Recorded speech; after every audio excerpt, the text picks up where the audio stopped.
Alberto Farfán es un especialista en resolución de conflictos y eres, Alberto, bienvenido. Eres, entiendo, asesor de los comuneros de la zona de Chinchero. Especialmente los yanaconas, que son dueños del 95% de tierras en Chinchero. ¿De tierras que ya se vendieron o todavía? No necesariamente. Se vendieron 340 hectáreas para el aeropuerto y ahora se están negociando. Hace una semana se concluye una negociación sobre 35 hectáreas más 90 y tantas que ya se compraron. O sea, se están comprando para ampliación o para zona de amortiguamiento más o menos 150 hectáreas más, de las cuales casi el 80% de esa ampliación también pertenecen a los yanaconas, al que tengo el gusto de apoyarlos durante muchos años. Ahora, yo creo que es absolutamente relevante que la gente entienda de qué estamos hablando cuando hablamos del caso Chinchero, porque algunos se pueden mortificar en el sentido que está tratando de ser usado políticamente, porque la participación en algún momento en el caso del actual presidente Martín Vizcarra cuando fue ministro de Transporte. Pero tratemos de reconstruir la historia. Esto comienza con un contrato que se hace durante el gobierno de Ollanta Humala, ¿no es verdad? Así es, 2012 se hace la convocatoria y concluye la operación, se hace diría después de varios intentos, se hace la invitación a los grandes operadores internacionales del mundo, baja la operación de hacer una combinación de esfuerzos, el constructor y el manejador, el gestor, el que va a administrar la operación por 40 años. Y aquí viene la historia que también tú lo adviertes a cada rato. Ya esas bases contenían ciertos artículos que permitían que concursaran todos sin ninguna restricción. Y esa es un poco también la historia que hoy se repite, Nicolás. Y tú lo acabas de escuchar, te acabo de escuchar hace poco, lo que va a suceder con lo que se viene. En este momento en Proinversión, los mismos funcionarios que hicieron que esto funcione mal y nazca mal, todavía están en su lugar. Es la misma gente que nos puso en la... Y rotan, salen de Proinversión, se van a Ocitran, se van al MTC y regresan. O sea, esa es la gran... Eso es como los curas cuando los mueven de iglesia, es igual. Entonces acá lo que está sucediendo es lo simple. Yo que tengo información privilegiada porque sigo los casos, porque esto está publicado, yo lo único que hago es recopilar. Claro, porque ahora lo grotesco de este contrato es que gana esta licitación una empresa en un contexto en el que el Estado pone el terreno, el Estado hace el movimiento de tierras, el Estado avala el crédito, ¿no es cierto?, sí, de Cundurhuasi, que es la empresa ganadora. O sea, nosotros le damos el aval, sí, y ellos ganan plata, digamos. Más o menos en resumen es la situación. No, y lo más grave es que en el sobre, que supuestamente el sobre comparativo que hoy día los congresistas deberían exigir, porque han hecho un buen trabajo en este campo del caso de Chinchero, es el momento que digan dónde está ese documento final que adjudica al ganador. ¿Qué compararon? El prime rate más 2 puntos de Vinci, el prime rate más 2 puntos de Motengil y el 0% de Cundurhuasi. O sea, no tenía una tasa de interés y ganó. Este contrato se ha hecho basado en esa trampa, Nicolás.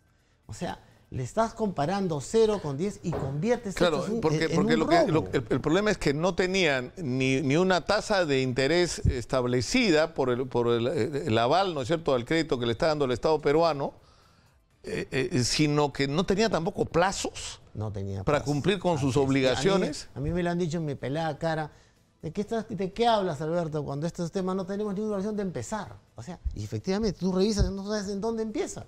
O sea, ganaron y pueden haber dormido. Pero ¿cómo puedes ganar así? Ah, ahí está. ¿Cómo puedes ganar así? O sea, ¿cómo se construyen bases que te permitan ganar así? La Contraloría tendría que haber observado esto. Lo observó.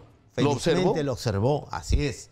Lo que pasa es que acá salió, diría, en otro momento, el manejo del estudio del contrato fue después, y después primero se opinó sobre la adenda. Y claro, la porque adenda, de ahí sí, viene, o sea, esto entra en crisis cuando pese a tener un contrato que les daba todo, así es decir, el terreno, el movimiento de tierras, el aval para el crédito, no tenían plazo, no tenían encima de eso, lo poco que tenían que hacer era acreditar, ¿no es cierto?, un mínimo de fondo de respaldo, no lo tenían. Así es. Entonces, ¿qué hacías en ese momento? ¿Les cancelabas el contrato? Claro, claro. Y es algo que yo siempre preguntaba. Si detrás del 6 o 7% estaba a bancar la operación del Fondo de Inversión del señor Piñeira, considerado uno de los hombres más millonarios de Sudamérica, en la lista top de los millonarios, ¿no podían, señor, lo que hicieron en Exalmar? Del 6% se fue al 51% en menos de 6 meses y poner el dinerito para sacar esto adelante. ¿Por qué pasó todo esto? Recuerda que esto sucede que alguien le dijo, no te preocupes, me imagino, alguien lo hace, no, yo te presto la plata. ¿Para qué vas a poner la plata si para eso está el Estado peruano, ¿no es cierto? No te esfuerces. Y hacemos la pizarra. Por eso que ahora todos los que van a, me imagino, a pasar por la justicia, son los que defendieron ese latrocinio que se llama pizarrita blanca, donde dicen, la de PPK. Señor, claro. ¿Sabes cuántos millones eran? Ahora, eso fue vergonzoso, ¿no? El presidente de la República... millones de dólares, Nicolás. O sea, si tú comparas, ¿cómo haces un concurso entre 3 superpostores? Porque, ojo, 2 son grandes, ¿ah? Con Uruguay puede ser el gatito chiquito, pero son monstruos estos 2 que concursaron. Vinci es el operador más grande del mundo de aeropuertos, Nicolás. Maneja todos los aeropuertos solamente en República Dominicana, por darte un dato. Está construyendo Santiago de Chile. ¿Tú crees que los chilenos se dan el lujo de poner a un pelapollos para hacer los aeropuertos de Santiago? Ha puesto a Vinci. Le ha dado una concesión a Vinci. Y acá, miren el lujo que nos damos.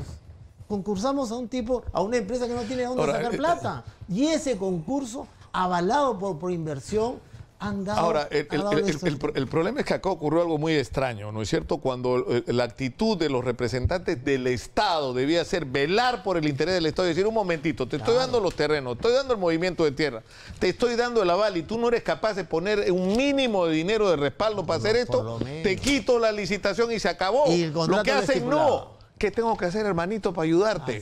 ¿No es cierto? Y eso, evidentemente, es sospechoso de comisiones ilegales, ¿no es cierto? Hermoso, hermoso. Y el presidente de la República sale con su pizarrita. Ahora, el problema es que esto tenía una piedra en el camino, que era la Contraloría. La Contraloría decía, no pasa, esto no es aceptable. Y ahí es donde se produce lo que ha generado esta investigación, ¿no es cierto? Así es. Y tenemos algunos de los audios, porque Alfredo Torne, que se indigna, se raja la vestidura, dijo cosas como esta. Yo no sé si podemos escucharlas. Ha habido desembolsos de vivienda, creo que está en 4.500 millones, está un poco más. Entonces se empezaba ya a hacer las transferencias a los gobiernos locales y nos preocupa a nosotros porque no queremos que suceda lo que sucedió antes, ¿no? Y justo voy a ir al Congreso el lunes con ese informe a ver cuántas horas de saneamiento no han funcionado antes, ¿no? Preferencias hechas por vivienda, obras mal ejecutadas, abandonadas, arbitrajes, un montón. Entonces, para evitar eso, nuevamente quiero acompañarte, ¿no? Para acompañarte le pedimos por 13.300.000, llevan 2 meses del pedido. No, de hecho, fíjese, yo la firmé esta mañana. La firmé, me dijo el presidente, me dijo, bueno, pero tú vas a hablar con el Contralor, por favor, explícale lo importante que es. Entonces me dijo, bueno, si el Contralor te da su promesa, yo la firmo. Entonces, yo le dije que iba a hablar con usted hoy día, y Martín le dijo, estábamos en la misma reunión que iba a hablar el viernes. Entonces, pasemos un poco este temporal y la transferencia ya está firmada, ¿no? Ya está firmada por mí. Pero ahora lo que tengo que hacer es convencer al presidente. No, el tema es que hay audios, no hemos escogido precisamente el mejor. El más escabroso. No, es que yo les voy a leer lo que está en la denuncia que ha presentado ante el Congreso de la República el fiscal de la Nación, Pedro Gonzalo Chávarri. Alfredo Torne dice, escuchen, le dice, ¿qué tal, mi querido Contralor? Se puso en el ojo de la tormenta usted, ¿no? Lo he visto más angustiado que otros días. Y Edgar Alarcón le responde, ¿por qué? ¿Qué ha pasado? Preocupado porque no me dan mi presupuesto, dice Edgar Alarcón, Contralor General de la República. Y Torne le contesta, ahora todo depende de usted. Si pasa Chinchero, nos va bien. Si se baja Chinchero, nos va mal. Tiene sus amigos en el Congreso, Así me han dicho, que usted va a empujar unas leyes en contra nuestra, ¿no? Y Alarcón le responde, ¿cómo así? No. Y Torne dice, más supervisión de la Contraloría y más Contraloría. Torne insiste, bueno, ¿cómo? Esto es un primer diálogo. O sea, este es el ministro de Economía. O sea, si tú me dejas pasar Chinchero, que es una vergüenza, yo te suelto tu presupuesto, es un chantaje. Es un chantaje al Contralor General de la República que está haciendo su chamba. O sea, si está viendo que hay un contrato que está mal, que está siendo perjudicial, tiene la obligación de objetarlo. En el audio dice también una frase que no está ahí. Dice, yo sé que es lesivo. Yo sé que es lesivo el contrato, pero Contralor, vamos adelante. ¿Qué es esto? Se parece a ese alcalde provincial de Cusco que dijo cuando encontraron que Cunturhuasi no tenía dinero. ¿Sabes lo que dijo? ¿Te acuerdas de esa frase? Con corrupción o sin corrupción, Cunturbá. O sea, la operación de Cunturbá. ¿Te parece correcto que un ministro diga eso a un contralor que en ese momento hacía su trabajo? Y a Tumbies también tenía el respaldo de congresistas honestos. Puede reconocer, Nicolás, Armando Villanueva, un bloque futbolista muy sólido, apoyaron esta posición y felizmente Armando Villanueva de Acción Popular. Correctísimo, como muchos otros congresistas que en ese hay momento... momentos en que el ministro de Economía, cuando están discutiendo sobre la legalidad, y dice, pero esto no es legal. Sí, pero la ley tiene grises. ¿Cómo que la ley tiene grises? Hay espacios. Hay espacios donde se puede encontrar. O sea, ¿cómo vas a encontrar? O sea, o perjudica o no perjudica el interés del Estado. Además, son argumentos mentirosos porque dice que nos van a llevar el arbitraje, nos van a destruir, sí, ¿no? Nos van a romper, como si no tuviera un contrato, una salida. Y el contrato tenía una salida. ¿No tienes plata? Chao. Y acá viene el otro error, mi querido Nicolás. O sea, primer error es que cuando ellos no cumplen con su parte, lo que tenías que hacer es cancelar el contrato. En vez de cancelar el contrato, haces una deuda escandalosamente favorable a ellos. Y después de la adenda viene lo peor. Viene el señor Yufra, se instala en el ministerio, se pone a negociar con nosotros las zonas de ampliación, porque hemos tenido conversaciones en el ministerio con él. Y resulta que el señor promete salir del contrato de una manera armoniosa. Y lo anuncian. Vamos a hacer un divorcio bonito, todo hermoso. En 30 días patea la mesa. Y le da argumento a Cunturhuasi, no señor, me has resuelto tú de forma unilateral, te demando. Y entonces ahora viene la historia siniestra. Lo terrible, nos estamos enfrentando a una demanda que nos ha hecho Cunturhuasi, o sea, todos ellos, contra el Estado peruano, basado en dos cosas. Me pateaste el contrato unilateralmente, claro, después de la adenda firmada, un Yufra que dijo que iba a armonizar y terminó pateando. Y lo otro, lo terrible de esto, es cómo es posible. Si tú le dices a un ministro, señor ministro, todo el mundo le decía, señor ministro, no firme la adenda, no firme la adenda, señores, no firme la adenda. Viene Yufra y dice, yo lo resuelvo bien, patea la mesa. Nos llevan al CIADI, 60 a 70 millones de dólares y vamos a perder. Por lo menos. La soga nos va a colgar. Entonces acá estamos camino al cadalso. Claro, pero, y nos vamos a ir por un negocio ya establecido, porque estos son... Ahora ha pasado una cosa increíble sobre la que llamó la atención Edgar Alarcón, el ex contralor, el otro día que estuvo acá. Él decía, nosotros hicimos un informe de Contraloría que concluía que había responsabilidad penal de Fiorella Molinelli y de las personas que estuvieran a cargo de esta negociación. Que no había una responsabilidad penal del ministro de Transporte, que era Martín Vizcarra, y alguien le engañó a Martín Vizcarra y le dijo, oye, te van a meter preso. No, lo que señalaba el informe de Alarcón es que había responsabilidad política, ¿no? Y había responsabilidad penal en los funcionarios. ¿Cuál era el valor de la responsabilidad penal? Que eso te daba el argumento, o sea, la bala de plata, como dicen, para derrotar a esta gente en cualquier instancia internacional. ¿No es cierto? Porque había delito en la contratación. ¿No es cierto? Esa era la manera correcta. Pero el problema es que cambian al Contralor y ahora resulta que el nuevo informe que hizo Contraloría sobre Chinchero dice que no hay nada penal, que todo es administrativo. O sea, cachetada de payaso. Claro. No duele. Ese es el Contralor. Hoy día, ese es el documento. Por si acaso lo han colgado y lo han sacado de la web. ¿Por qué? Lo han maquillado. El documento que ya estaba listo con el señor Alarcón, lo han cambiado. Lo han cambiado. Eso es lo terrible en nuestro país. Entonces, ponte a ahora, lo que decía Alarcón es que tú podías, en esas circunstancias en que estaban planteadas las cosas, sentarte y decir, bueno, esto se acabó.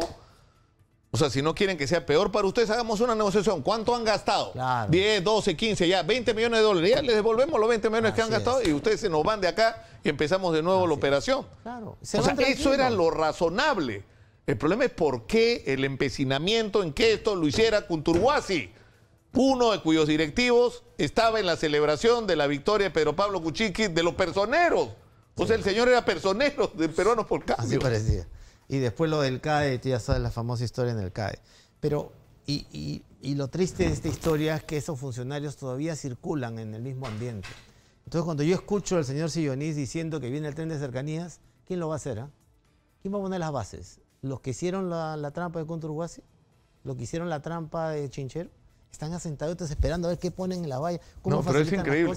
Mira, el congresista Armando Villanueva, que hay que reconocer, es uno de los que se fajó por este tema. Sí. Está en la línea en este momento. Congresista, muy buenos días. Buen día Nicolás, buen día a todo el Perú a través de Exitosa.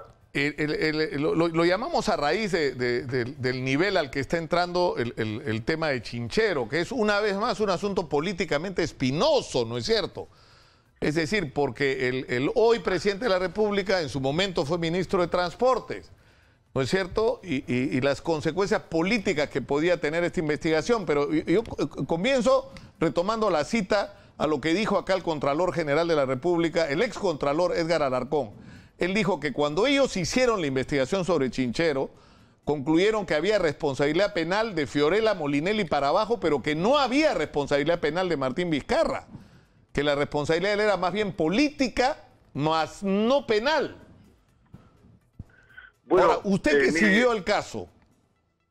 Mire, efectivamente es un tema espinoso que está a la espera de resolverse, no solamente por las investigaciones que deben darse cuenta en el Ministerio Público, sino por lo que pasa hoy día mismo con la demanda internacional hecha por Kunturwasi, a través de la cual le pediría al Estado, estaría demandándole al Estado por muchos billones que no sabemos cuántos son. Y por otra parte, sobre la calidad de los proyectos que deben empezar a implementarse. Está en ciernes una licitación para iniciar la obra que debe abrirse el 9 de noviembre. Sin embargo, el gobierno todavía no ha establecido el cronograma ni los costos finales, porque de 250 millones este año, hoy día solo se licitan 33, y de los casi 20 millones de metros cúbicos con que inicialmente se calculó, hoy día solo se licita 1 millón de metros cúbicos. Así que hay muchas cosas por resolver. Chinchero sigue siendo un tema polémico en la política nacional, no solamente en el sistema judicial, sino también en el Ejecutivo, y el Cusco y el país sigue esperando el inicio y la concreción de esta obra. Ahora, el tema es el siguiente: si la investigación y el proceso que está incluyendo a Bruno Yufra, a Alfredo Torne, ¿no es cierto?, concluye en que hubo corrupción y de que hubo un comportamiento lesivo para el Estado por parte de las autoridades, eso va a ser un instrumento a favor nuestro en el CIADI, ¿no es cierto? Es decir, ¿cómo alguien que coimió para conseguir un contrato puede ir a reclamar a algún tribunal comercial internacional? Bueno, ahí tenemos muchas cosas a favor. El hecho de que hubiera muchos vicios, vacíos en el propio contrato, no solamente en el contrato, sino en la propia adenda reconocida por el entonces ministro de Transportes, hoy presidenta de la República. Hay el informe de Contraloría que, a mi parecer, hizo un informe en función del Estado, no en la defensa de ningún interés en particular. Creo que hay que reconocer esa tarea. La Contraloría tuvo un papel muy importante en ese momento que no fue interpretado debidamente. Creo que hizo un papel de defensa e hizo una propuesta en función del interés del Estado peruano que hay que empezar a retomar. Ahora, ¿quiénes son los responsables administrativos de haber permitido un contrato de esa naturaleza? ¿Quiénes son los responsables del proceso que siguió la suscripción de la adenda más allá de la opinión de la propia Contraloría y la nuestra propia? Ese es un tema que está pendiente de ser resuelto y que podría comprometer obviamente a los más altos niveles del Ejecutivo, como ya lo hace con el ministro Torne y los otros funcionarios que fueron debidamente responsabilizados por Contraloría en su momento. Ahora, es sinceramente bien complicada, bien peleaguda una situación en la que el presidente en algún momento va a tener que sentarse a declarar, ¿no es cierto? A explicar esto. Bueno, porque sí. Mire, ya lo ha dicho el fiscal de la Nación. Creo que el Ministerio Público tiene una deuda pendiente respecto de un tema tan polémico, tan actual, tan necesario en este proceso de lucha anticorrupción en el país. Así que espero yo que en los siguientes días sepamos efectivamente de los resultados de esta investigación para que esta polémica que se da hoy día entre el Ministerio Público, el Ejecutivo y el Legislativo inclusive pueda de una vez resolverse y no ponga en cuestión el Estado de Derecho, porque estos días ya se habla inclusive de que habrían tambores de golpe que van sonando. Eso no puede ser, ¿no es cierto? Y hay que empezar a resolver rapidísimamente estos temas pendientes. Claro, el problema es que aparentemente alguien le ha dicho al presidente, te quieren meter preso, te quieren involucrar, ¿no es cierto? Y por eso para mí fue bastante relevante, sinceramente, la intervención de Edgar Alarcón, que tendría razones, ¿no es cierto?, por las circunstancias en que fue inspectorado de la Contraloría General de la República, ¿no es cierto?, para hacerle daño a alguien si quisiera, pero él fue muy claro, él dijo en la investigación que hizo la Contraloría, se estableció claramente que sí había responsabilidades penales, es decir, que se había actuado en contra del interés del Estado, pero que esas responsabilidades penales no alcanzaban al entonces ministro de Transporte, Martín Vizcarra, que las suyas eran responsabilidades políticas, o sea, lo está diciendo Edgar Alarcón, o sea, y le debería, pero, o sea, el interés del presidente debería ser empujar esta investigación para mejorar incluso nuestra posición como Estado en la negociación en el CIADI, ¿no? Mire, yo no voy a calificar ni mucho menos las responsabilidades. Sí puedo decir algo. Nosotros que le hicimos el seguimiento, encontramos en un ministro de Transportes en ese entonces muy convencido de la necesidad de promover, defender y finalmente suscribir la adenda. Lo hizo por interpósita persona, porque él, siendo ministro de Transportes, debía suscribir esa adenda, quería suscribir esa adenda, defendió esa adenda hasta el último instante y finalmente lo hizo a través de la viceministra por una resolución que derivó. ¿Qué tipo de responsabilidades genera estas? Para él personalmente yo no lo podría decir. Sí puedo decir que hay una responsabilidad política no solamente del ministro, sino de los funcionarios y también del Ejecutivo en su conjunto, como hoy día empiezan a responder respecto de estas responsabilidades el ministro Torre, entre otros. Yo le agradezco muchísimo al congresista Armando Villanueva de Acción Popular por atender nuestra comunicación. Muy gentil, congresista. Igualmente, buen día. Tengan ustedes muy buenos días. Bien complicada la situación. Bueno, y ahora se complica más porque se anuncia para este 5 el nombre de la empresa que inicia el movimiento de tierras, lo está diciendo Armando, y después el presupuesto asignado es menos de 40 millones de soles, cuando había una partida de 250 millones en el presupuesto para este año. Me imagino que algo explicarán y por qué pasa lo que pasa. Y eso es lo que se nos viene, el desarrollo de la operación. Bueno, muchas gracias a Alberto Farfán por estar con nosotros.